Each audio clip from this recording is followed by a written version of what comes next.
Good evening. Welcome to my channel again. We are on story number 35 in this sequence. This is of course based on 5 random words which are below.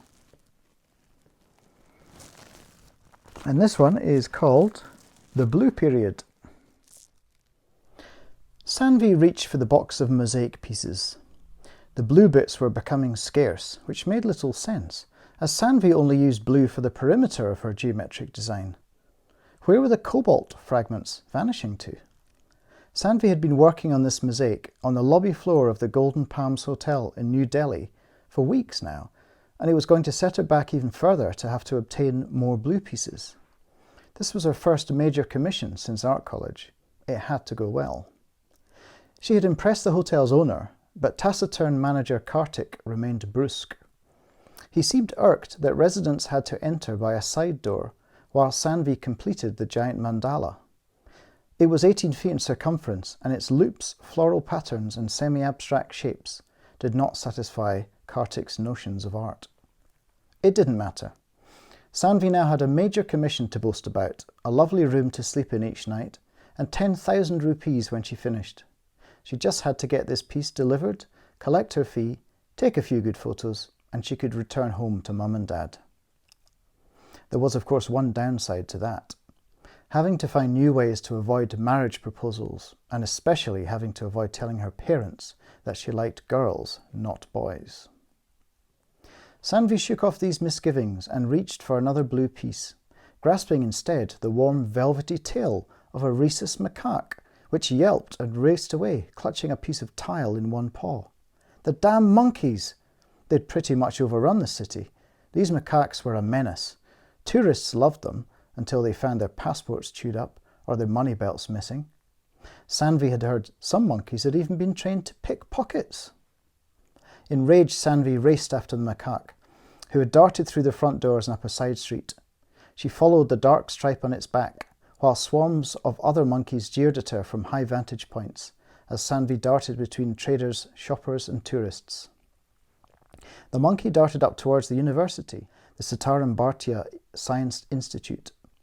The little menace clambered up a drain pipe to the 3rd floor and disappeared through a gap by an air conditioner. Sanvi marched authoritatively into the Behavioural Sciences faculty, past the reception and up the stairs. She caught the door of a department marked Primate Behaviour as somebody was leaving. Halfway down this corridor, there was an excited but muffled chattering sound. She knocked firmly on the door. Nobody answered, so she shouted, "Anyone in there? Anyone who's not a monkey?" The door opened a crack, and a long pale face framed with blonde hair appeared.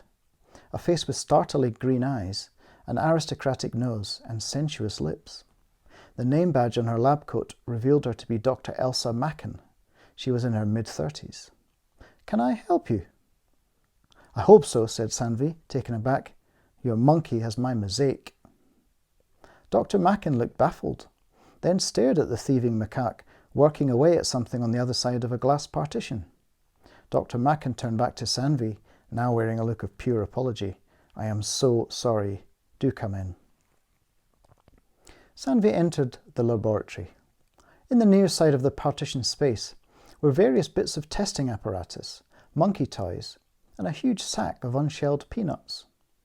On the monkey's side, there was a large screen displaying a simple geometric design, a square made up of 4 equally sized smaller squares. Top left and bottom right were canary yellow.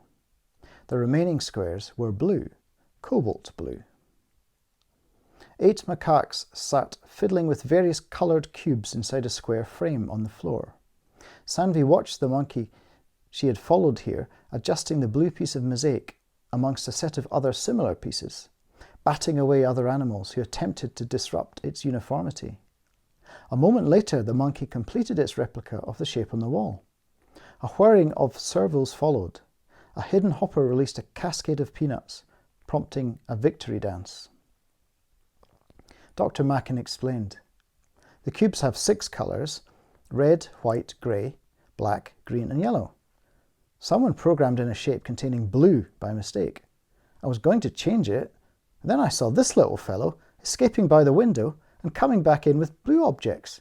credible. Sanvi looked closer at the macaque's frame. As well as her mosaic pieces, there was a blue toy car, a bit of a bus ticket, and a fragment of blue china, all in the same shade. I'm so sorry she stole your... What was it you said? Sanvi suspected she could forgive this woman anything, including forgetfulness. I'm making a mosaic on the floor of the Golden Palms Hotel. Come down and see it. Why had she said something so gauche? You were both making mosaics then? Sanvi laughed.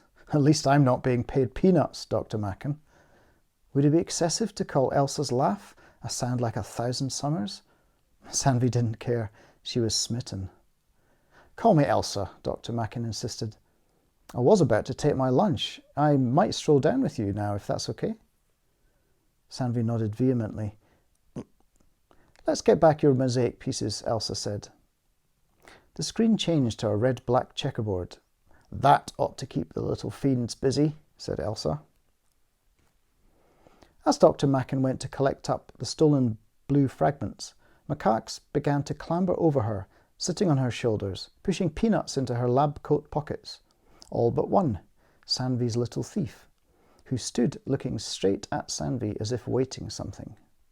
Although Sanvi wasn't a very attentive Hindu, perhaps she would say a little puja to Hanuman tonight. Haven't given this little genius a name yet. Do you want to? Suggested Elsa, disentangling herself. Sanvi thought about it a moment. It was straightforward. Blue period. Picasso, she said firmly. The macaque bared its teeth in monkey appreciation. Yeah, hope you enjoyed that. Exotic rom-com, or whatever you want to call it. Yeah, if you did, please share, tell your friends, maybe subscribe. And I will see you again shortly. Thanks for listening.